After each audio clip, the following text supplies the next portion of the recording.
지난 2019년 현대자동차가 크로아티아의 전기차 기업 리막에 커다란 투자를 했죠. 리막이 가지고 있는 고성능 전기 파워트레인 기술로 고성능 전기차를 만들고자 하는 목적이었는데요. 그래서 그 결과물은 언제 나오냐? 전동화 N 슬슬 나오는 거 맞냐 하는 이야기 많이 돌았죠. 어느 정도 그 진척이 이루어지고 있는 모델을 이번에 드디어 만나볼 수 있었습니다.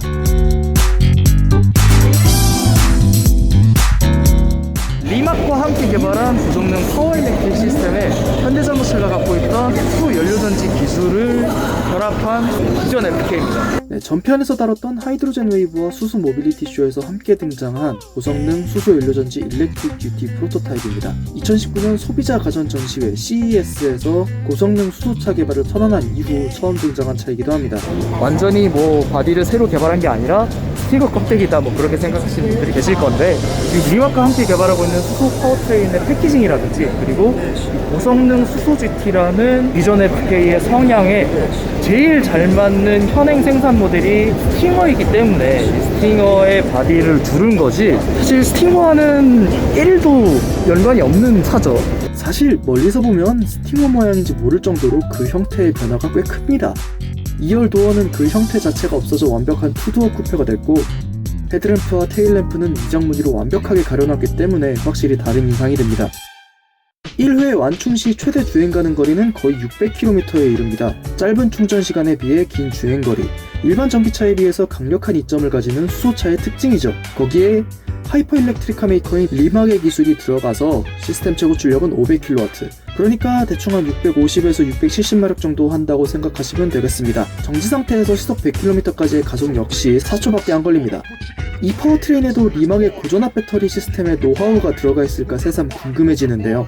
리막은 배터리셀을 냉각액 속에 담가서 열을 식히는 액침 냉각 방식을 활용하기 때문에 고속, 고출력 상황 속에서도 배터리 온도 관리가 상대적으로 수월하다는 이점을 갖고 있거든요.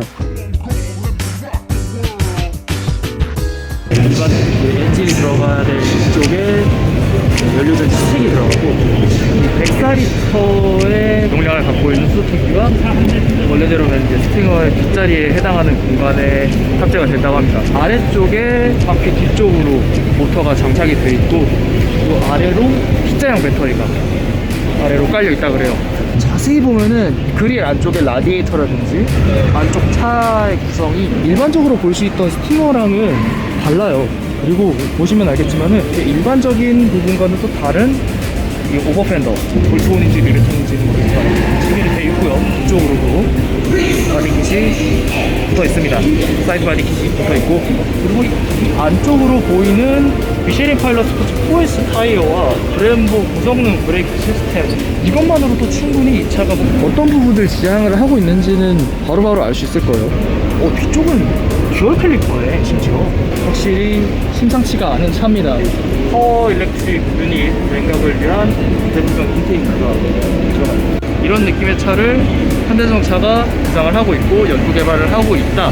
앞으로 나올 그런 고성능 수소 연료전지 차에 대해서 나름대로 좀 기대를 갖고 있었으면 좋겠다라는 거를 얘기해주는 모델이기 때문에 이 차에 대해서 재원이 어떻고 스펙이 어떻고 안에 들어있는 게 어떻고 얘기하는 것 자체가 사실 의미가 크게 없는 것 같아요. 양산이 결정이 되면은 완전히 다른 형태로 나올 거기 때문에 그 부분에 대해서는 앞으로 기대를 하면서 지켜봐도 될 것 같습니다.